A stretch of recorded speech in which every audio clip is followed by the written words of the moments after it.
Well, good afternoon, one and all, and welcome to Spark Festival, Australia's leading festival on technology, innovation, and entrepreneurship. My name is Sam McCall. It's my pleasure to be your host for this segment. I'm also a wannabe startup founder and a social upstart. Over the last 2 weeks, you've seen some incredible content coming your way, so I hope you've enjoyed it as much as I have. But now, ladies and gentlemen, it is time for the grand finale, the great debate, Pitch My State, a verbal joust between state versus state, mate versus mate, and chief versus chief. We have chief innovation officers, chief information officers, chief executive officers.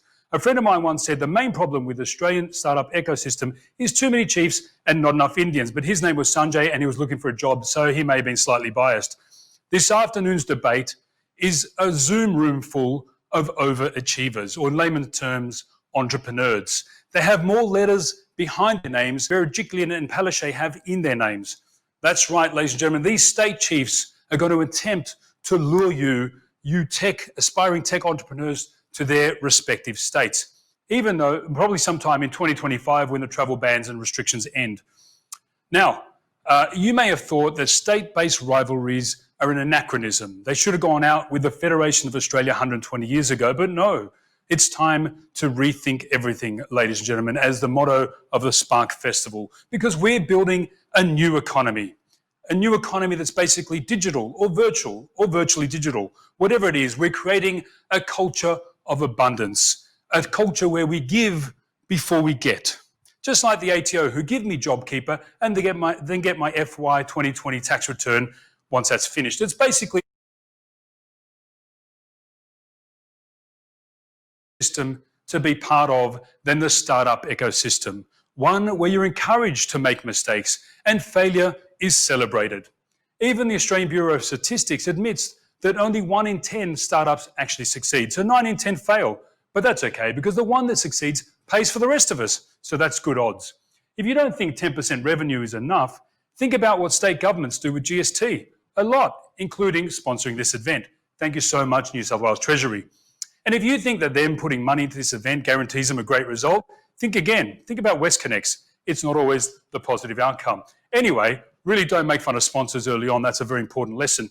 Speaking of other sponsors, we also have a sponsor called William Buck Accountants and Advisors. They do a fantastic job. They're over a 600-strong team of experts who understand in depth about technology and help you commercialize your ideas. Their other specialty, though, it's worth mentioning, is insolvency. And considering the odds I just told you about the success rate of startups, it's probably a pretty smart bet. The buck may start with New South Wales government, but it's accounted for by William Buck. Now, success metrics, let's talk about that. It's different in startups. They don't talk about how much profit they make or returns and dividends to shareholders. All we talk about is how much capital did you raise. That's all it's about. Capital raising and exiting. In between is just beer pong and foosball. Let's look at the startup ecosystem. What is it about? What's involved in it? There's incubators, investors, activators, accelerators, founders, and funders. Basically, creating a startup is pretty similar to parenting. A sole founder is like a single parent. You go it alone and it's tough. Co-founders are like optimistic newlyweds in need of a watertight prenup. Seed funding is basically inception, incubation is pregnancy, the launch is the birth, and then you have a live thing. The activation is a baby starting to walk and talk, early revenue is pocket money, accelerators is schooling, and it goes on until you find an exit strategy, which is usually a much larger parent buying your kids and making them float. Not quite sure where that reference is, we'll explain as we go on. The whole startup ecosystem is funded by venture capitalists, or what they call VCs. Now, a VC is someone who basically invests their money with you, hoping for a positive return. Personally, I like to find ACs, which are adventure capitalists, people who send their money on a long, perilous journey with no hope of return. That's the people I want to work with. Now, if you're at home thinking about starting a startup, remember, it's very easy. All you need to do, it's a very simple formula. Find 3 friends, a hacker, a hustler, and a hipster. Hipster for design, hacker for the tech, and a hustler to market it. That's all you need to do. And then you design 3 matching t-shirts with your brand clearly emblazoned on the t-shirt and colors so strong it would offend the Wiggles. Basically, then you come up with a cool sounding name. Now, it's not that difficult. You just come up with an adjective and then a number. Fantastic Five, Dirty Dozen, the Bali Nine. The last one will get you a lot of free PR and media coverage. And then you find a hub like this, the Sydney Startup Hub, a place where all this wonderful activity thrives. A hub is basically like a traditional pub, only full of more innovative ideas and less expensive alcohol.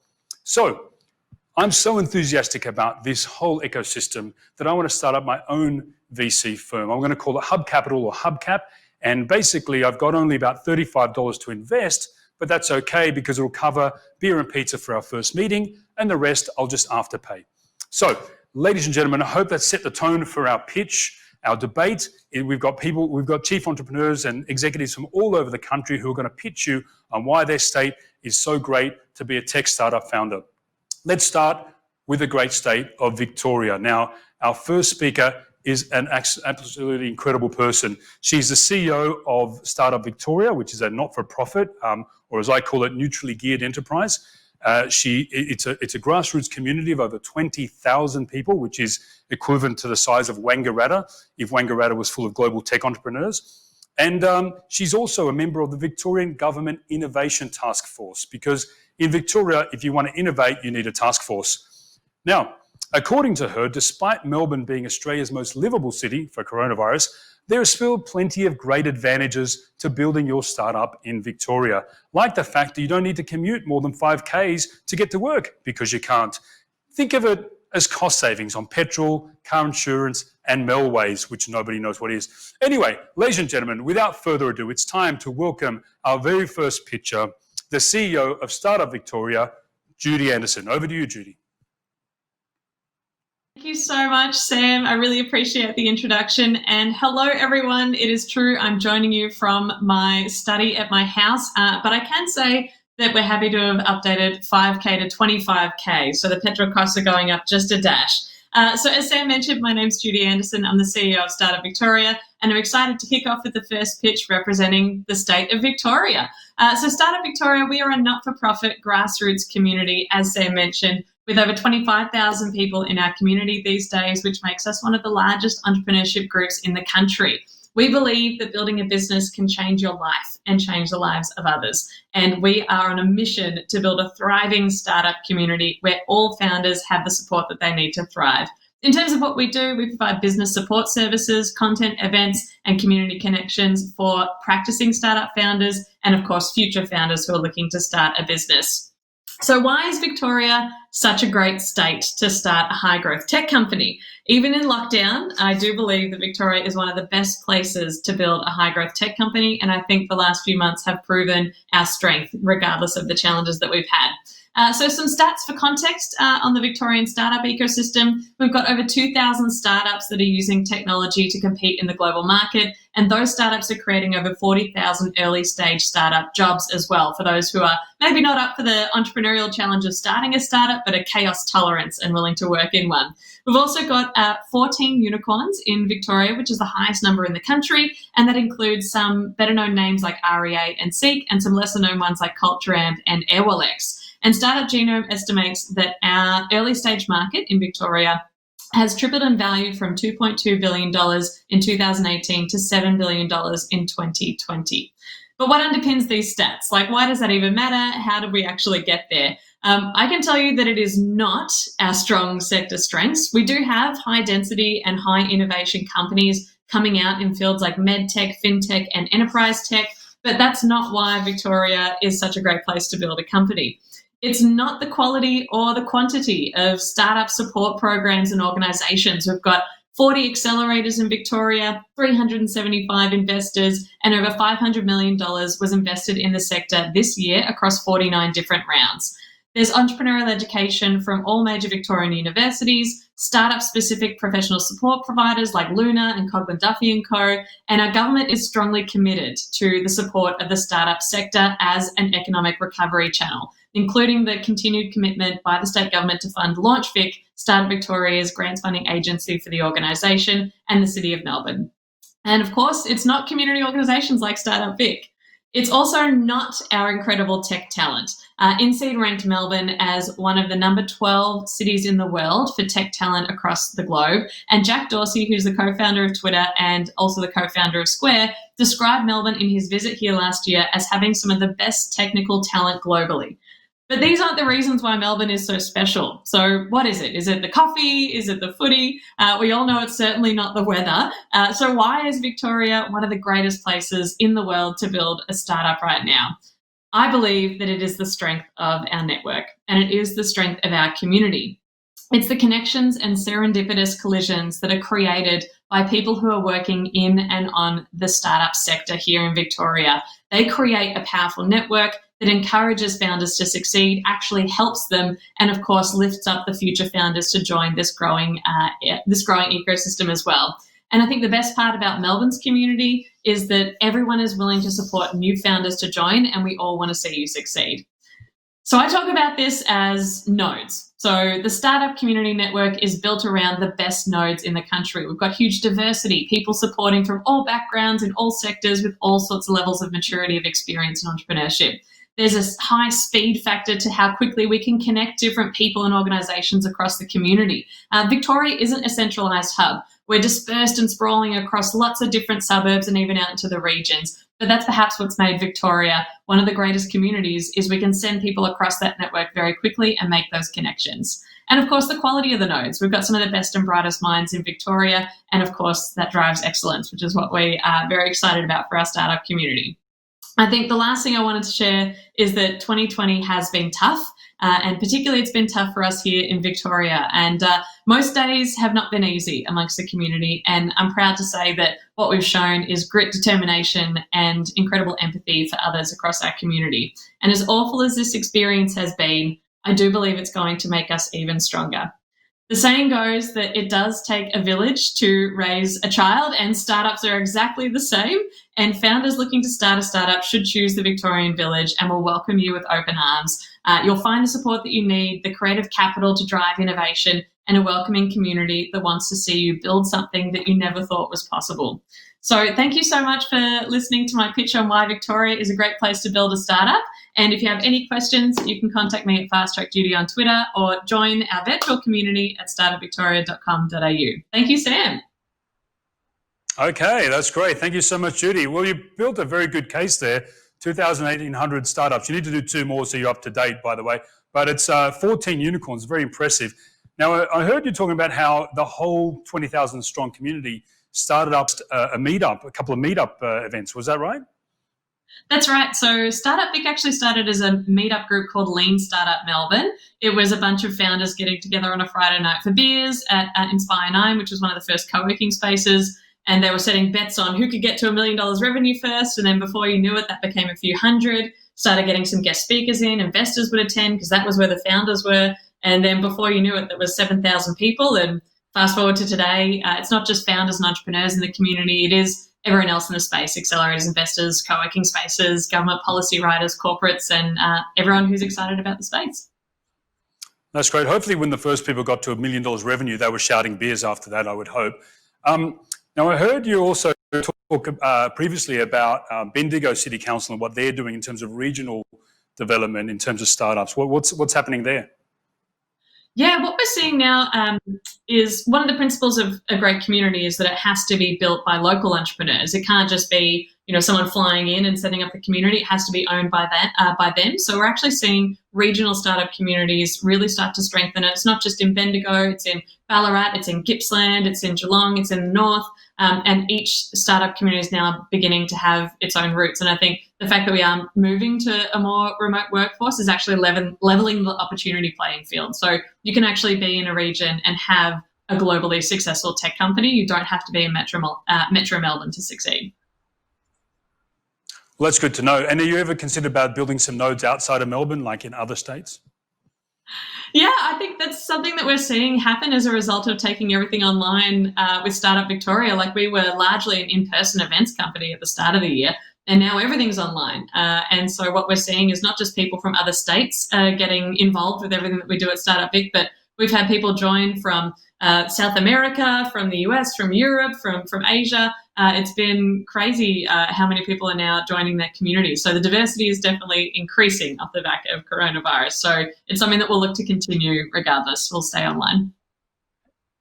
Excellent. Well, I will stay on the line. You made an excellent case, Judy, and there's only one stereotype you really need to break there in Melbourne is people wearing black. I don't know what that's about. Winter is over. Summer is coming. But so It's anyway, true. we'll leave it there before we can retort. Now to a state with slightly... I didn't hear that, but that's okay. No, that's okay. Thank you very much, Judy. Wonderful case, wonderful presentation. We're going to move on now. So thank you very much. We're going to move on to a state that is often overlooked in futurism, Western Australia, because basically a futurist in Western Australia is anybody who lives on the East Coast. But the lady who we're going to have now to speak is someone who manages a portfolio career, which is basically someone who wears too many hats. She brings a wealth of experience from private, not-for-profit and government sectors. She started her career here in Sydney as a commercial lawyer, but was wise enough to make the transition west some 20-odd years ago, and her colleagues apparently said she's committing career suicide, but she didn't do that at all. In fact, quite the opposite. She's managed to reinvent herself into senior positions across industries, founded her own successful ventures, facilitated innovation, and works as a non-executive director. If you don't know what that is, it's someone who directs but never does anything. Doesn't execute, I think it is. Anyway, she is the chair of Women in Technology for Western Australia for the past 4 years, an active protagonist on entrepreneurship, technology, and the power of diversity. In fact, so much so that in 2018, she won Excellence in Gender Equity Promotion Award by the United Nations Association of Australia Western Australian Division. It's so obscure that I don't think even Kofi Annan or Ban Ki-moon even know there's a Western Australian division of the United Nations, but apparently there is, and this lady won it. Ladies and gentlemen, please welcome to speak on behalf of Western Australia, Pia Turchinov.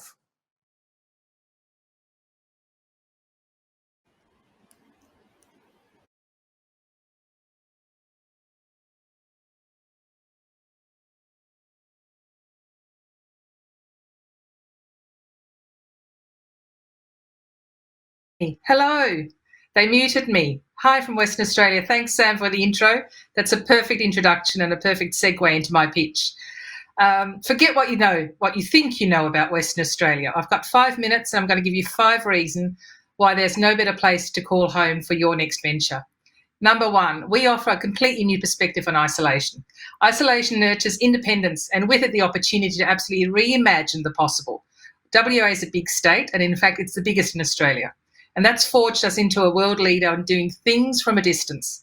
70% of the world's autonomous mining vehicles can be found in WA, together with the people with the smarts to create and adapt and advance world-class autonomous engineering and tech solutions. We are a world leader in remote operations and are home to what some say is the world's largest robots. A 2.5 kilometre long driverless train system in the Pilbara that's operated from a hub next door to Perth Airport. Our expertise in applying machine learning, AI, remote operations, automations sees us working in subsea robots in the Indian Ocean, but also looking to the next frontier. We're looking up and out into the stars. Because if we can operate machinery from 2,000 kilometres away, it's not too much of a stretch to think what else may be possible on the moon and even beyond. 2, we have Bruce, Pathfinder and R2C3. Bruce is Down Under's Geosolutions supercomputer. It's also the most powerful supercomputer in the Southern Hemisphere. R2C3, or Rick to his friends, is one of only 3 worldwide NASA robots working with us to navigate some of the most physically challenging and dangerous offshore environments. And Pathfinder, that's the square kilometre array Pathfinder radio telescope built to detect faint radio signals from anywhere else in the universe. So science and tech blended to answer some of the biggest questions in astronomy, but also forging a path towards developing of new tech with applications across computer science, medical imaging, and advanced manufacturing. 3, work in a time zone that's actually kind to your biorhythms. Now, we all know that starting a business and running one is all-consuming and exhausting. Your energy levels need to be in top shape, which means you need a good night's sleep. So what, you say? Well, that's why time zones and target markets matter. And WA is closer to any other state to the vast Asian markets. This gives us a phenomenal advantage in having the best time zone compatibility to major Asian hubs, meaning that you can start and finish your day in complete sync with your customer base, suppliers, and international investors. For Predictions are that 60% of the world's middle class will live in Asia by 2030. That's one enticing target market for any innovator. 4, live in WA, live longer, live happier. Now, we are some of the healthiest people in the world, and before you jump in, Sam, I'm not saying this because of our current border restrictions. It's a fact that naturally, WA actually enjoys the lowest mortality rate of any Australian state, and that's because our lifestyle is simply the best. Enjoy a short commute and meet up with an investor or a client at a stone's throw away from one of our breathtakingly beautiful beaches. And we love mixing business with pleasure. We have fun along the way. Hot tip, if you're ever looking for investors in WA, you may want to take up kite surfing. You wouldn't be the first entrepreneur to learn how to kite surf to meet some of the Silicon Valley giants who visit WA every year because our coastline is considered world-class for kite surfing. What a way to do business.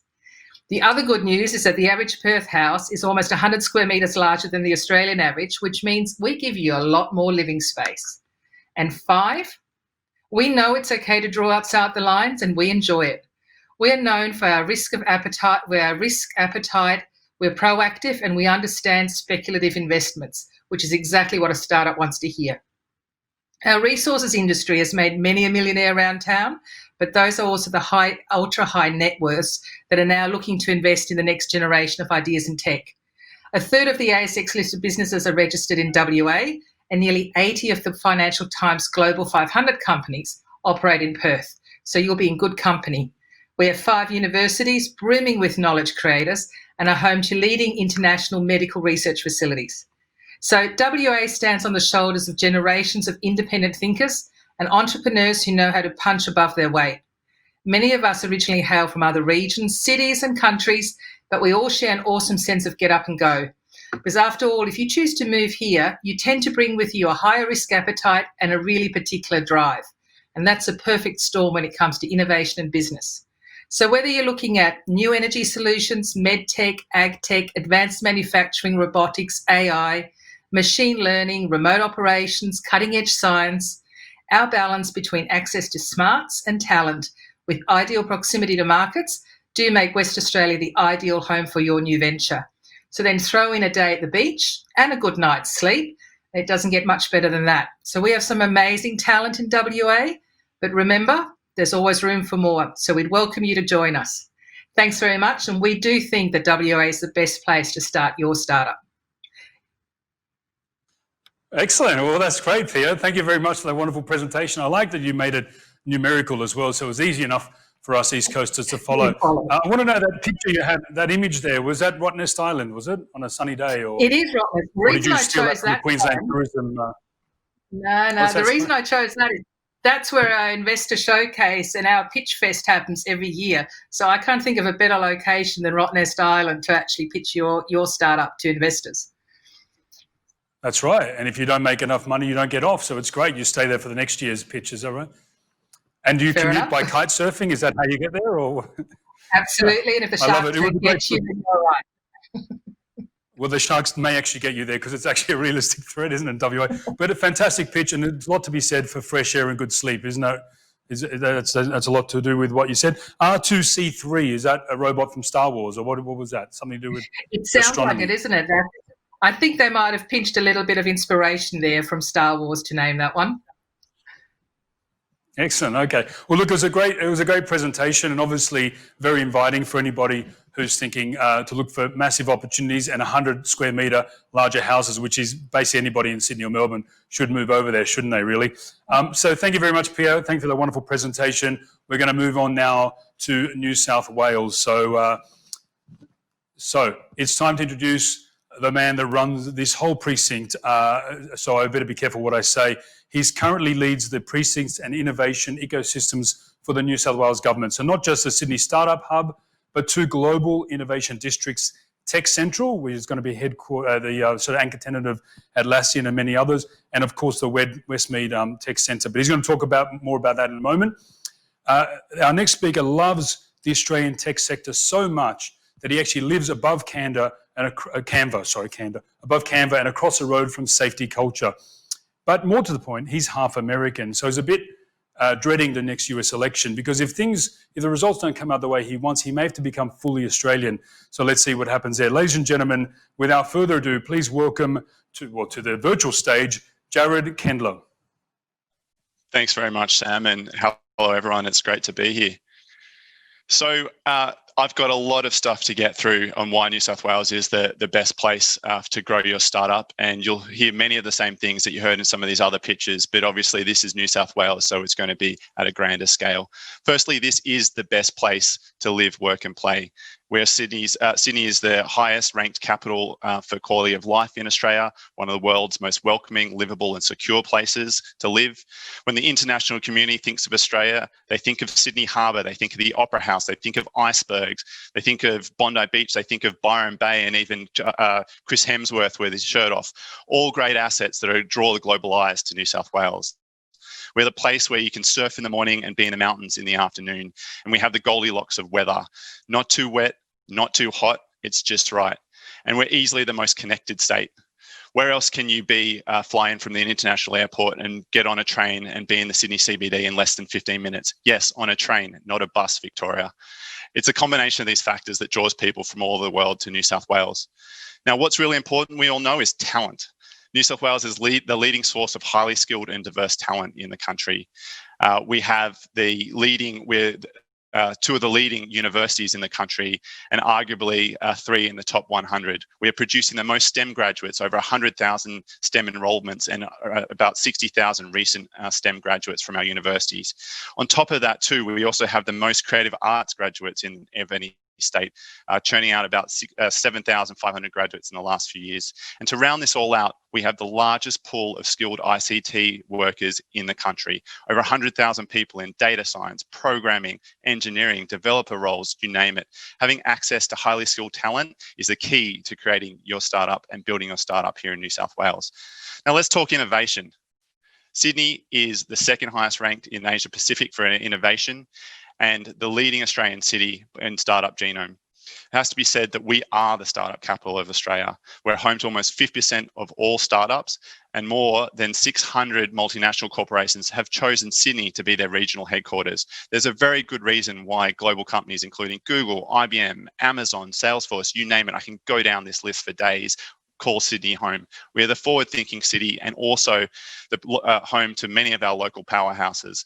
Atlassian, Cochlear, Canva that Sam mentioned, Rocked, who just raised another 100 mil today. Go guys. Campaign Monitor, Deputy, Tyro, Safety Culture. I can go down this list for days.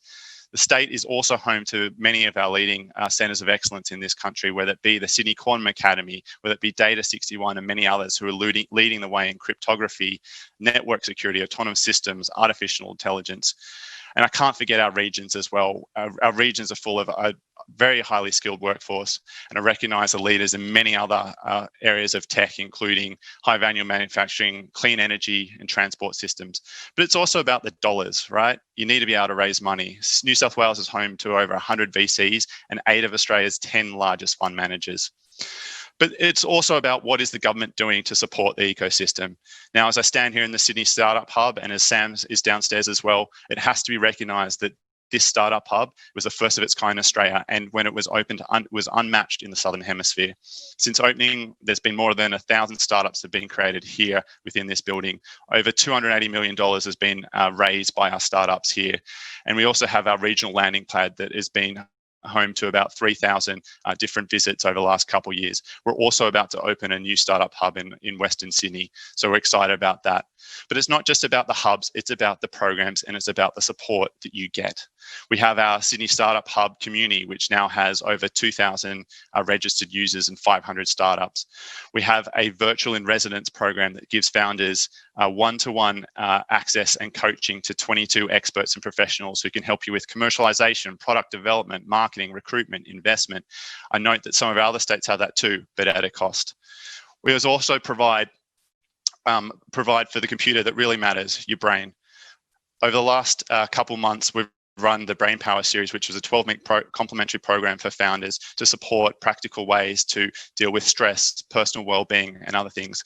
But it's also about what else can we do to get you off the ground? You know, we have our successful MVP grant program with $25,000 of match funding for pre-revenue startups, and many, many more things to come. But as Sam mentioned, it's also about our grand plans for the future. We have 2 leading global innovation districts that we're creating.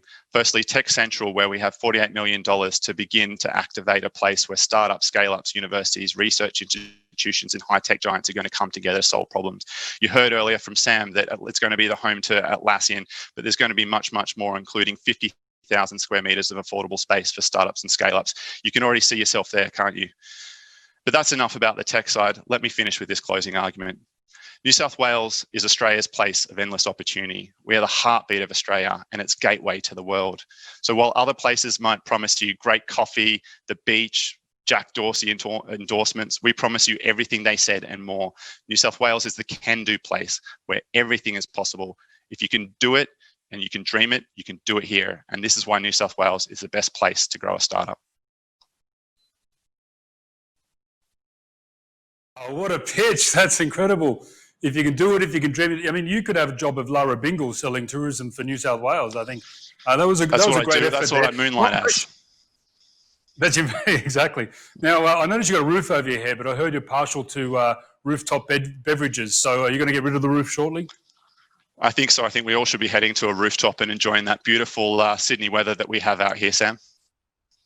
Excellent. Now, listen, you threw some numbers around there, and it was very exciting to hear about all the different hubs, Westmead and Parramatta and everywhere else. But I live in Drummoyne. When are you going to set up a startup innovation hub near my place so I can just walk to work? You know, the great thing, Sam, is that we've set up our online community so you can connect in with us from wherever you are. Well, that's a good point. And you did have a little dig at Melbourne and their busted us. It's a bit unfortunate. I mean, in Sydney, yes, you can get a train, but it costs you more than the flight. And at least the buses in Melbourne, the Skybike, they've got Wi-Fi. So that's innovation for you right there. Look, you had me there, Jared, until you mentioned Chris Hemsworth's chest, and then I sort of switched off. But it was a good pitch. Thank you very much. And we look forward to seeing the results of the US election, whether you're going to defect back to Australia. But it sounds of the accent, I think you already have. No, definitely. No, thanks, Sam, and thanks all. Excellent. Thank you, Jared. All right, it's time to move on, ladies and gentlemen, to a state that was really the second state of Australia, Tasmania. That's right, ladies and gentlemen. We have an overachiever, once again, a finalist in the Pro Bono Australia Impact 25, and one of Anthill's 30 under 30 entrepreneurs, top 30 entrepreneurs, a Leadership Innovation Award for Tasmanian Young Achievers Awards, etc. The list goes on. But right now, he's the Director of Entrepreneurship and Facilitator. The Director and Entrepreneurship Facilitator at the Van Diemen Project. But more than anything, some of you may recognize him as a world famous footballer. That's right, ladies and gentlemen. Over 850,000 people watched him on ABC Backroads kick a goal in Queenstown, ladies and gentlemen. That's impressive. 850,000. That's twice the population of Tasmania, which made him insta-famous. So, but to hear more about the wonderful, inspiring things he's doing, like his Illuminate Education Australia and all the wonderful things going on in Tasmania, please welcome Adam Mostogel. Thank you very much for that, Sam. And look, it was on the infamous gravel oval as well. If you ever want to see how football is played in Tasmania, look up at that ground. But look, I think my challenge is, again, as everyone else, 5 minutes. It's not a lot of time. But I think beyond the tech sector, I want to show you why every single business should be considering starting, scaling, and being sustainable in Tasmania. See, so firstly, you have to live and work. We spend a lot more time living. So you think of your whole family. You want schools, you want healthcare, you want streets to walk, you want people you can see down the corner. That matters to the whole family, and that matters to each and every one of us. Tasmania has that. Whether you want the city life of Hobart or the country town feel where everyone knows your name, or you want to go completely off grid, Tasmania has it all. To be innovative and creative, you need the space to think, to ponder, to break and put things back together and let things rattle around. 20% of our island state is protected as World Heritage Areas. We've got national parks, we've got stunning landscapes, plus incredible adventure tourism, mountain bike trails, world-renowned walk trails like the Overland Trail and Three Capes, and some of the best beaches in the world. Look at Wineglass Bay, look at Bay of Fires, and you will be down here in an instant. When you have ideas, you also need to power ahead, and our entire state is powered by renewable energy. And to help all of you out across Australia, we have a strategy to actually generate 200% of the power that we need so we can sell you more, because we know you want it. It's here already now.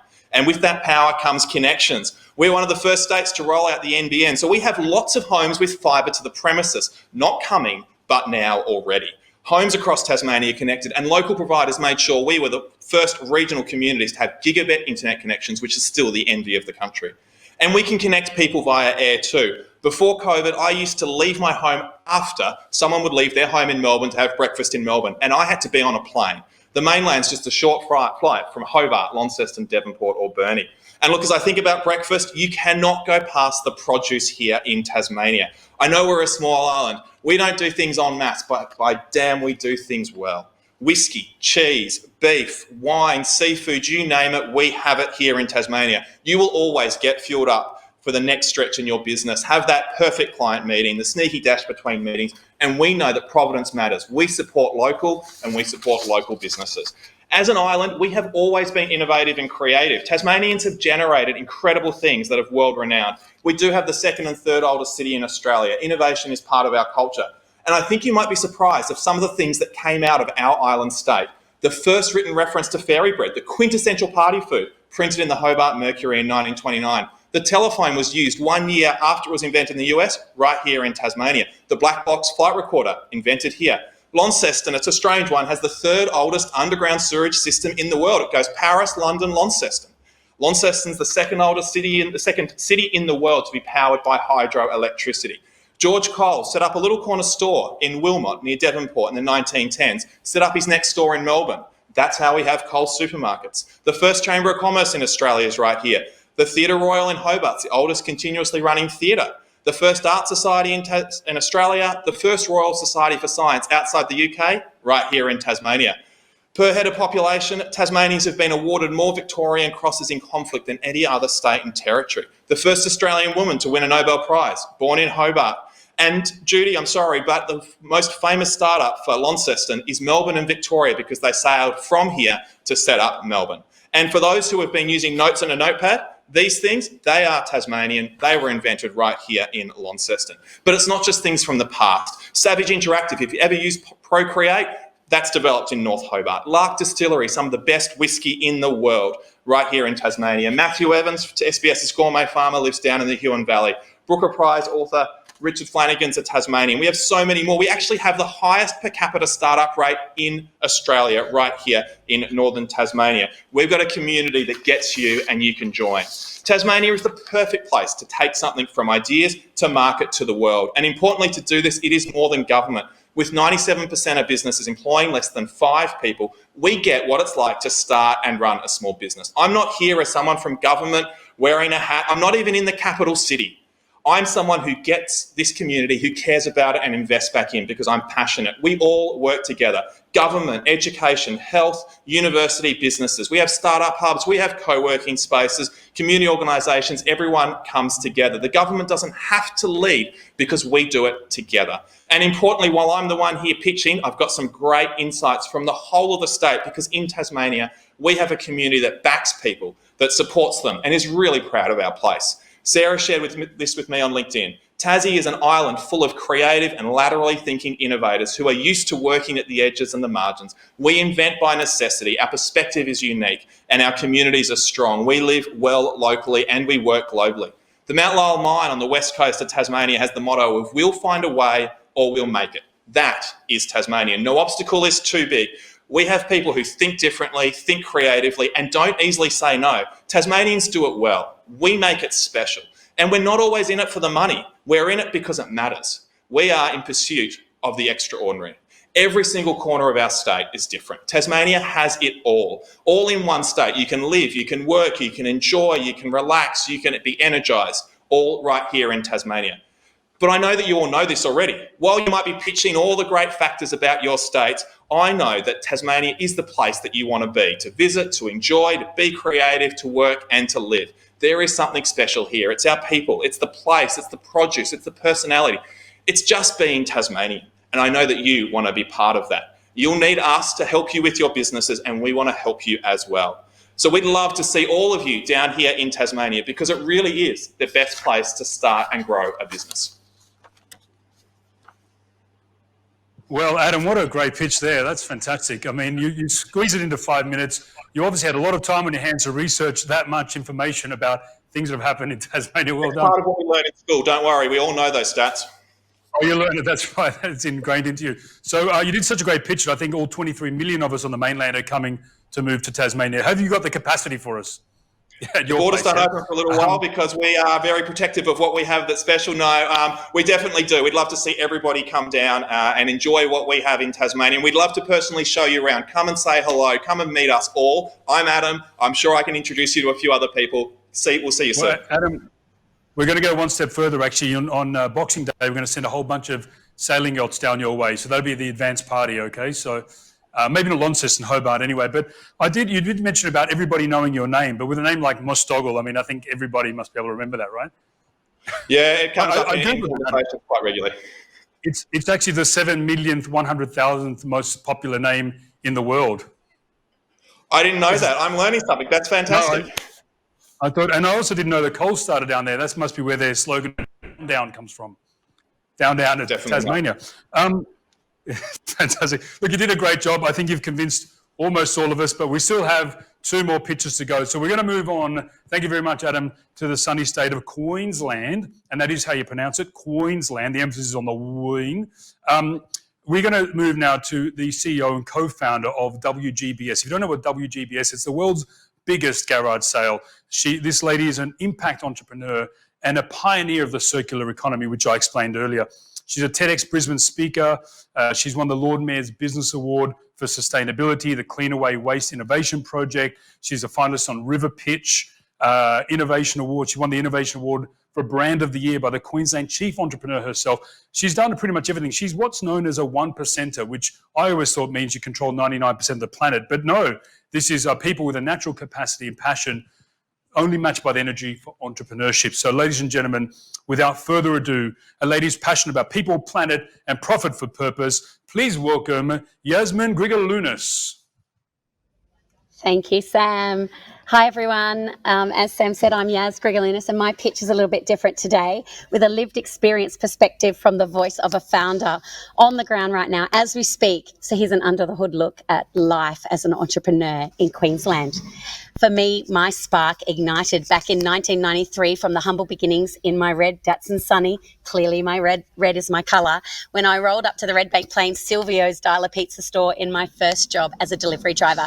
I didn't know it at the time, but 1993 was also the year Silvio's bought Domino's. Don May, himself a Queensland tech entrepreneur and one of the world's most renowned and recognised leading CEOs, was the area manager at the time, and his sister Kerry was my store manager. Inspired by their strong leadership, I learnt to answer the phone in 3 rings on my very first day. I couldn't explain it at the time, but I look back now and realise that there was an essence and a spirit inside offering entrepreneurs the support, the stretch, and the best state to grow a sustainable, successful business from the ground up. This spirit had me believing right from the start that one day I would be an entrepreneur. Fast forward 27 years and I still answer the phone in 3 rings while scaling one of the country's most recognised circular economy enterprises right here in Queensland. As I started in Queensland Enterprise, we've gone quite literally from a garage in Brisbane to Australia's first and only fully operational circular economy precinct. At World's Biggest Garage Sale, we're tackling the issue of waste proactively by activating dormant goods for good with a circular economy and resource recovery practices. Our end-to-end solutions provide meaningful employment opportunities for young, vulnerable members of the community, which means jobs and economic growth. But we never would have done this if it wasn't for a Queensland-based company right at the start, Mini Movers, helping us begin. This is what Queenslanders do best. Year on year, and more Queensland companies stepped up, including giants like National Storage and Brisbane Airport Corporation. But it was in 2017 when I quit my job, the very week that I met with Mark Sowerby, Queensland's inaugural Chief Entrepreneur, that things changed. The Office of the Queensland Chief Entrepreneur is an Australian first. It plays a vital role in entrepreneurship and investment in Queensland, and as someone who has experienced all 3 chiefs, Mark Sowerby, Steve Baxter and Leanne Kemp, I can speak firsthand of the value their office provides for local and regional entrepreneurs across the state. Over the years, we've been connected with the right opportunities, people, places and spaces to help us grow and scale. Our initial seed investment came via connections made by immersing ourselves in the Queensland ecosystem. The culture up here in Queensland is the perfect place for entrepreneurs. Locally, we've won awards which catapulted our growth, resulting in an international trip as a global entrepreneur to learn from leaders across the world. Now, what did we learn? We learned that our Queensland enterprise is actually world-class, diverting millions of kilos of product from landfill, coupled with impact for local communities, positioned us at the heart of one of Australia's biggest challenges, our waistline. When local government is seeding support for entrepreneurs to scale, it speaks volumes. And our federal leaders are on board too, with Queenslander and Assistant Minister Trevor Evans leading what is arguably one of the most important portfolios of work our government has ever undertaken. Private enterprise and public departments coming together to catalyse entrepreneurial growth. Surely you can feel it too. Queensland is accessible and we're able to get close to key decision makers. Things are really opening up and everybody wants to come north of the border. Since COVID, it's been challenging, particularly in the retail sector. And as a re-commerce enterprise, we didn't know what our future would hold back in March. But what we did know is that the Queensland spirit was strong and our roots were deeply embedded. Queensland is a community based on innovation with clusters of like-minded people willing to share, open, transparent, and to give first with trust. Basically, we love to get shit done up here. Queenslanders share ideas because there's genuine and meaningful and market-making collaborative momentum of the startup and scale-up ecosystem. Some of our own incredible Queensland-based partners are powering our growth, demonstrating this in action such as Global Payments, BMI Group, QUT, UQ, Advanced Queensland, Everledger, Data3, Luminaire, and National Retail Association, based right here in Queensland, just to name a few. Perhaps one of the best indicators that Queensland is the best state is the eagerness to export national and international markets by companies started in Queensland just like ours. When brands like Officeworks and RM Williams, who could work with any brand in any state in the country, announced this week that they chose our enterprise to work with nationally, it speaks volumes about the culture and the capability and the commercial viability of companies started in Queensland. With our next investment round opening soon, we're open for business. Cheeky ask, I know. But we're an end-to-end tech data-driven solution, bringing together people for planet and purpose. Of course, Queensland is the best state, beyond all the traditional no-brainer reasons that Queensland rocks. Because from humble beginnings, big things grow. And before starting our company, it's really important to know that I spent 600 days travelling more than 60,000 kilometres around Australia in a caravan, traversing every state, every region and territory in our country. It was an easy decision to turn to Queensland, the best state to start and scale your business. Thank you. Oh, Yasmin, that's brilliant. That is absolutely brilliant. I got to say, you are the fastest speaking Queenslander I've ever met in my life. How did you manage to put all that together so quickly? And thanks for filling in at last minute. So you did an amazing job. Some interesting points you mentioned there. Obviously, I think, did you mention about the AFL Grand Final that you're going to be hosting? I saw that was your last point on your slide. I don't think you had a chance to bring it in, but I'm sure you wanted to. But look, you mentioned about Silvio buying Domino's. I don't know what that meant. I bought Monopoly when I was a kid, but it didn't help my entrepreneurial career. Every time I walk through the Brisbane Botanical Gardens, I see that big sign that says QUT, right? Queensland University of Technology, and all I see is the word quit. I don't know why. It must be my brain making connections I shouldn't. But thank you very much. It was a wonderful presentation. You said we all want to get over across the border, and we do. You have a premier that's stopping us, though. So hopefully you'll rectify that shortly, will you? So I'm not asking questions. I'm just telling jokes. I should ask questions. Tell us one more, anything that you didn't get off your chest that you wanted to get off your chest before we cross over for our final pitch. Oh, look, I think that, Queensland speaks for itself.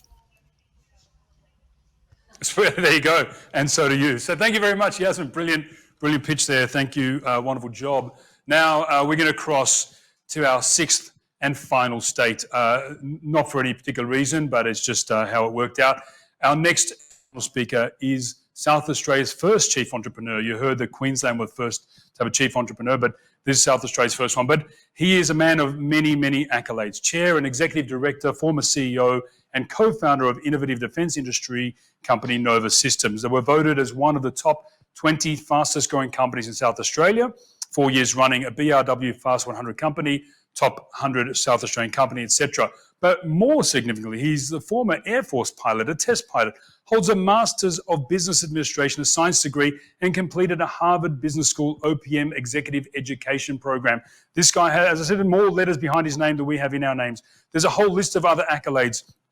Sir Ross and Keith Smith Advisory Committee, Council of the University of South Australia, the board of the Adelaide Festival, AmCham. There is nothing that he doesn't do. It's like one man runs the whole state. Forget Jay Weatherall, this guy does it. Meanwhile, he's got 6 kids and a wife called Melinda. That's the only thing he's got in common with Bill Gates. But still, 6 kids. It's incredible. The only thing he's got in common with Bill Gates and Melinda, and he looks at windows all day for work. But in his free time, ladies and gentlemen, and he doesn't have any because he's got 6 kids, let's face it, free time is a fictional concept. But I would like you to give a big virtual round of applause to our final speaker, the South Australian Chief Entrepreneur, Jim Wally. And thank you for that absolutely fabulous introduction. And I know our current Premier, Stephen Marshall, would have appreciated being missed out on. I would like to acknowledge that I'm speaking to you from Ghana land and pay respects to elders past, present and emerging. I'd also like to acknowledge our sponsors, William Buck Liquidators. May I never need their services, and may my competitors use them extensively.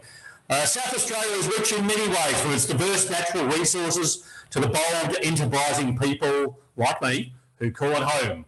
It's the perfect place to bring ambition to life. Attracting brilliant minds from all over the globe, we are a place of connection for future-focused industries. Of Australia's 16 Nobel Prizes, 5 are South Australia. Not bad for 8% of the population. Our curiosity and determination to go our own way has delivered the world penicillin, land transfer systems, the stump jump plough and the hills hoist. Our industry strengths and sectors coexist in high-tech hubs and research centres, forging ecosystems that open doors and inspire new ways of thinking. Adelaide's ideally placed for businesses to access not only the Australian market, but also key fast-growing Asian markets. As we're now starting to emerge from the pandemic, it's clear that South Australia is uniquely positioned as one of the healthiest and safest places in the world. Our city remains as one of the world's top 10 most livable cities, and unlike New South Wales, we don't need an online community because we don't need to spend 2 hours each day to get to a startup hub. It's only 10 minutes away here in Adelaide. Adelaide also has the lowest cost of living in Australia and greater access than Sydney and Melbourne to housing, hospitals, higher education, independent schools, dining, shopping, beaches and fitness. South Australia is the defence state with $90 billion worth of projects, including the Attack-class submarine, the Hona-class frigates, the Collins-class submarine sustainment and the Anzac ship combat system. We're home to the Australian Cyber Collaboration Centre, helping businesses understand and navigate the cyber ecosystem and their cyber needs. One of the world's largest technology and professional services firms, Accenture, will establish the Accenture Adelaide Hub, which is expected to create up to 2,000 new jobs over 5 years and will strengthen Adelaide's position as a global leader in the high-tech sector. And we host the Australian Space Agency in growing capabilities in defence and high-tech. With over 80 space companies, we have a dynamic space ecosystem that includes notable private investors and companies. Adelaide's one of the most connected cities in the Southern Hemisphere through our gig city. We're harvesting a new era in digital connectivity. In the heart of Adelaide, the $550 million Lot 14 project is the jewel in the crown for attracting innovative businesses. We're transforming the former Royal Adelaide Hospital site into a global innovation neighbourhood of entrepreneurship, research collaboration and cultural activity, creating high-value jobs across technology-driven industries in the future location of the Entrepreneurship and Innovation Centre and the Aboriginal Art and Cultures Centre. Lot 14 is bringing together people from everywhere to share ideas and experiences. Our vision is to drive inspiration, create entrepreneurship throughout the dynamic and integrated growth of South Australia's emerging industry sectors. And already through the refurbishment of the heritage buildings on site, with more than 900 business people, startup founders, employees and students calling Lot 14 home, including the Stone and Chalk Startup Hub, the Australian Institute of Machine Learning, the Australian Space Agency, the SmartSat Cooperative Research Centre, the Defence and Space Landing Pads and the MIT Big Data Living Lab. Innovation remains at the heart of everything we do in South Australia, and it's critical to generating new investment, exports and jobs. Our vision is to have the highest rate of startups per capita in Australia within a decade. Our innovation strategy, the Future Industries Exchange for Entrepreneurship, or FIX, aims to inspire, equip, enable and celebrate entrepreneurship in South Australia. Just over a year ago, we launched our strategy in partnership with the entrepreneurial community. The FIX strategy outlines a list of objectives and actions that are supercharging innovation in South Australia, creating the right culture, improving capability, and mobilising the capital required to make our state a global leader in entrepreneurship.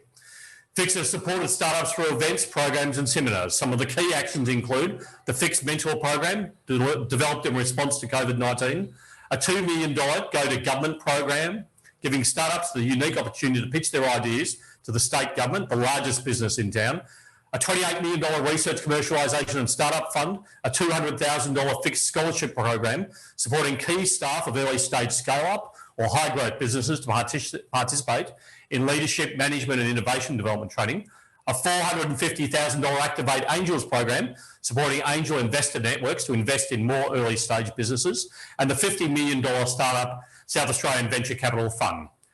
Collaboration is in our state's DNA. You'll have access to some of the best innovation precincts where high-profile businesses, academia, industry bodies and government are co-located and working together. We're home to pioneering enterprise, exciting new industries and a progressive, prosperous society. But our government works side by side with global entities and grassroots enterprises to provide a seamless and fully immersive experience, aligning policy and ambition to make great things happen. We welcome you to South Australia, the wine and the entrepreneurship state.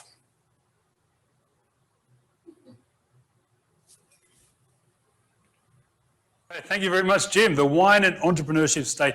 Wonderful presentation there, of course, and a lovely picture there of Wilpena Pound, I believe it is in the background. That is. Excellent. Listen, I'm not going to argue with you, Jim, because you're a former Air Force pilot. I don't think I'm going to take you on in any state there, but I do believe Adelaide is, they say, one of the top 10 most livable cities in the world. That is, it is, and it has been consistently for several years. And look, I've lived all over the world in Europe, in the UK, in North America, Sydney, Melbourne, Perth. This is God's country, I promise you. It is the best small city in the world, no question in my mind. And excellent. It sounds like a lot of exciting innovation. We really do have it everywhere, everything here. Great climate, great beaches, the whole lot. It's pretty hard to beat. And you can walk to the Startup Hub. So wonderful presentation there. Thank you so much for being part of this. What I forgot to mention to all of you is it's going to be a popular vote. So basically New South Wales will win just by a number of no, I'm only kidding. That's not true. But great pitch there for those of you thinking about moving to South Australia. New South Wales voters have actually now disappeared off the network, unfortunately.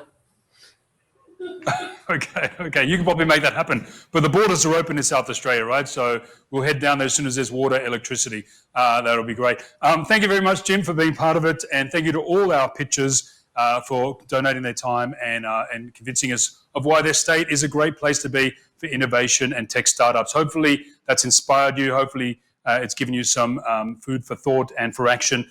Ladies and gentlemen, that concludes the entire festival. What a fantastic 2 weeks it's been, and how fitting a way to end it. But to hear from the festival director herself, please welcome Maxine Sharon. Thank you, Sam. And yes, indeed, what a wonderful end to a wonderful 2 weeks that was. Thank you so much, Judy, Pia, Jared, Jim, Adam and Yasmin for really bringing home, dare I say, how good is Australia. It has been an amazing 2 weeks. We've had 327 speakers and 109 hours of content delivered over that 10-day period.